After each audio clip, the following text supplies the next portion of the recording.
Rasmus Hojlund has gone ahead to shield Marcus Rashford on the ongoing question on whether Rashford is the best suited candidate to play alongside him or Alejandro Garnacho. Welcome to this channel.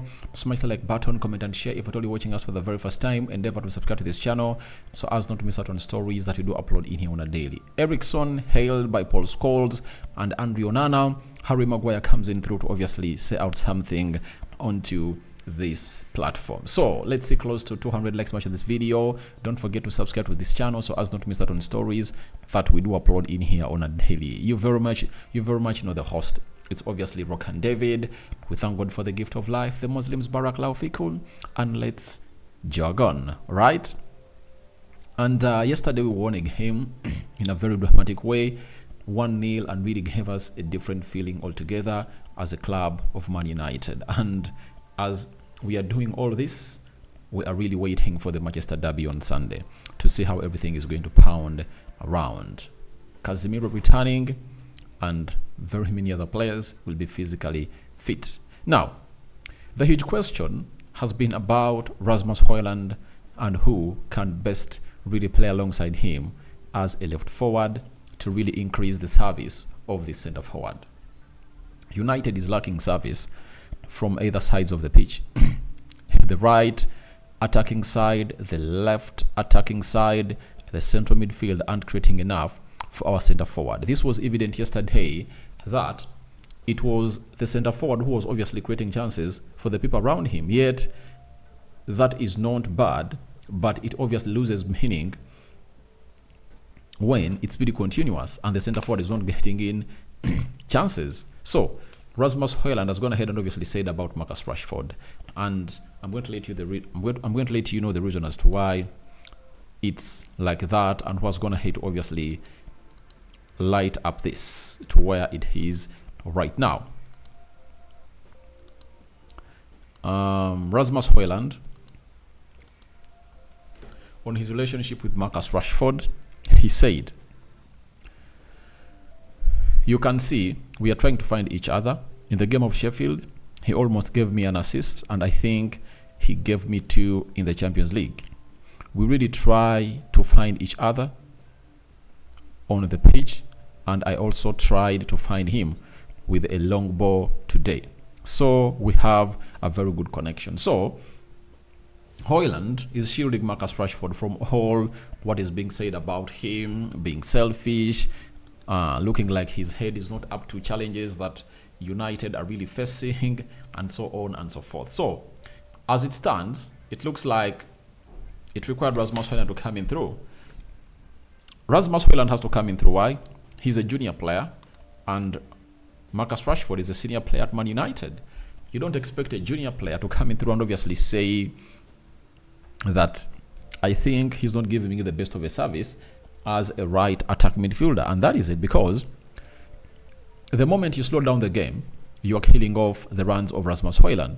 And that's what Marcus Rashford does. For him, he wants to be really given the ball really quick, but when he gets it, he slows down the game.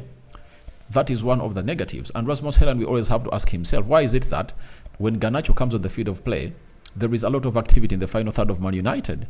That is another huge question that Rasmus Hojlund has to ask himself. But I don't really blame him, because when you come out in media, all what you have to know is simple, right? You have to get to know that you put out something that is not really divisionary. That's not going to divide the squad. But obviously, I really understand that when the dressing room, as Erik ten Hag gets the video analyst to obviously cut out those videos to give them to these players and obviously analyze them, he obviously tells them that you should be doing ABCD. You know, Rashford should let things come in naturally.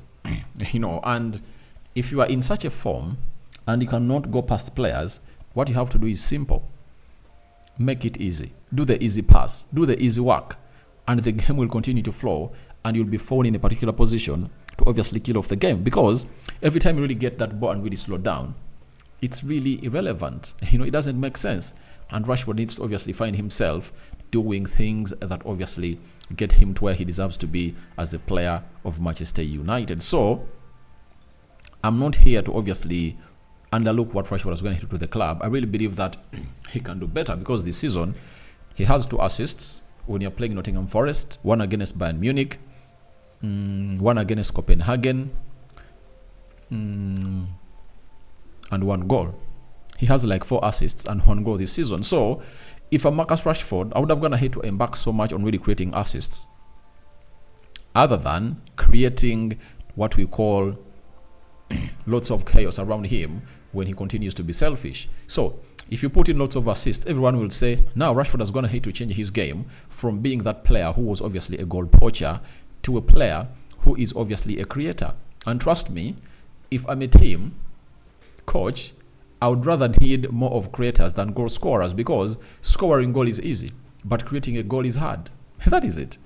Because if you have players like 4 in number, who can obviously create an average of 2 good chances on a day, that means you're going to have 8 chances. Out of those 8, you only need 2-3 goals to be really put in the back of the net. And that's what teams like Man City do.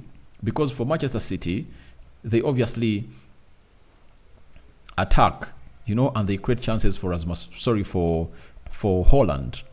That is it. So if you can do that for Haaland, then do it for Rasmus Hojlund, and the rest will be history. That is it. So I don't really understand what Rashford is going through, but all I want to let you know is that he needs to be doing better and better and better for the club of Manchester United to obviously get themselves into where they deserve to be as a side. Then Rasmus Hojlund also added and said that, I've done my best every time I've played, and I still have to find the rhythm. We've struggled a bit, but we are getting there. We've had 3 wins. It's very positive. I'm still getting used to the Premier League. I'm improving every day, and my teammates are starting to know my game too. So it's getting better and better every day. This is why I told you that I'm not blaming Rasmus Hojlund. I'm blaming the board of Man United, because if you are a person who is at Man United, all you need is to bring in players early enough to see to it that they get used to the chemistry of the team in the preseason. So obviously he has gone ahead to do a lot, and his fellow players are obviously getting to know his game, because although he trained for 1 or 2 weeks before he played for Man United, but his game, he was a novice to many players of Manchester United. And for those reasons, that's why it's that they are not connecting in very well. So for Rasmus Hojlund, he's obviously getting better and better every day, and we anticipate that he's obviously going to come in through and obviously score those goals and make them count. Then we go to Paul Scholes. He said, I felt like we are watching the Europa League match. In the first half, Thursday night was poor. For the second half, was much better. He added and said, you bring in Christian Eriksen, a much better footballer. I mean, no disrespect to Amrabat. He does what he has to do, but he doesn't build the game. Eriksen, yes, you saw the runs that were made. Suddenly, Fernandes is in the game. The team looked like a very real team. Now, this is where I go ahead and obviously tell Scholes that Eriksen is known for doing that. And trust me, even when you play Casemiro with Bruno doesn't look well, but Casemiro, Amrabat looks good. Eriksen, Casemiro looks good. Amrabat, Eriksen looks good. I think would have gone ahead to direct this to the manager. The manager is trying to destroy Amrabat, because if you want Amrabat to play good, play him alongside Eriksen. Why is it that in the game of Sheffield, when Eriksen was brought on through and really played very well with Amrabat in the midfield, everything was really going on as planned? But Scott McTominay is really a player that doesn't deserve to be at the club of Man United. I've seen comments in the comment sections about you people attacking me that I don't like Harry Maguire, I don't like Scott McTominay. Guys, you'll never get honey from a stone. That's the fact. You'll never get honey from a stone. And for Scott McTominay and Harry Maguire, those are stones that cannot produce passion fruit. Yet we want passion fruit. So what does that mean? We need to get in players and people who really know what to do at a better period of time. So I don't really fancy such stuff that a player like Paul Scholes comes out and slates Amrabat. Amrabat is a very good player. Play him alongside Eriksen like he did in the game of Sheffield for the second half. You saw what happened. Magic went ahead to happen. So I don't know what Scholes was thinking when he was saying that, but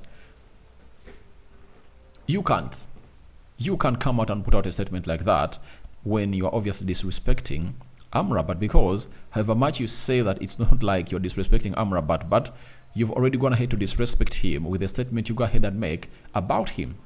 That doesn't add up. You go? So I don't really believe in what he's saying, and I'm really very, very, very, very perplexed on what was running into Scholes' mind, because in every game of football, do you know what we need? We need players who are really good ballers. Now, you want to let me know that Scott McTominay did a very good job better than Amrabat when Eriksen came on through? No way. All we needed was Erik ten Hag to put Amrabat, keep Amrabat on the field of play, and Eriksen. That is it for things to move. Maybe Amrabat really had something like a knock or what, but he came back and really sat in the dugout and he completed the game. So I don't feel right on what Scholes said about Amrabat, but for Eriksen, obviously, I even went ahead to give him the man of the match into the player ratings. Then we are having Andrew Onana. He's saying we know Christian Eriksen qualities. When he came on, we had more possession. It was important to control the match, to be dominant, and what a decisive pass. Harry Maguire was there. Great goal. Obviously, it was a great goal for Harry Maguire, and Eriksen really put in a shift that we all went ahead to really declare him as the man or the game-changing player into that fixture.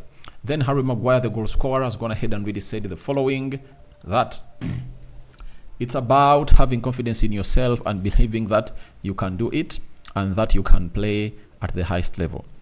And that's what I've always done. I have proven throughout my career, and I'm now 30 years old. I have played a lot of games for this club, almost 200, and a lot of games for my country in major competitions. Football is about ups and downs, but I'm very happy and proud of the way I handled the situation. So, Harry Maguire, you've not proven anything, you know? If you say you've proven anything, you are the captain of Man United. What did you do for the club? Nothing. 200 games. You've seen Ole Gunnar Solskjaer get sacked, a manager who brought you, and it's you who got him sacked, because for the game of Leicester that we lost for, I think 4-2, you were the reason as to why we lost, and for the game of Watford that saw us lose by 4-1, you were the reason as to why we lost, and that's when the manager got sacked. That is it. So you led to the sacking of the manager, and you are still there telling us that you've gone ahead to prove. You scored a goal, but don't you think you'll obviously come in through and obviously connect himself, you know? And remember the beginning of the game, he gave away a ball more easily. So I gave him a 7 out of 10 in my player ratings. I think that's the best I'm going to have to get as a player, but he shouldn't make such statements. That's going to have to prove himself at the club of Man United. You haven't, man. If you're good enough, let Ten Hag play against Man City and see what will happen. Let him play against Man City and we'll see the results. So guys, thank you very much for watching Rasmus Hojlund shielding Rashford. Your thoughts about it? Eriksen hailed and Scholes goes hard on Amrabat. What do you make about it? And lastly, Harry Maguire. Has he proven anything right at the club of Man United?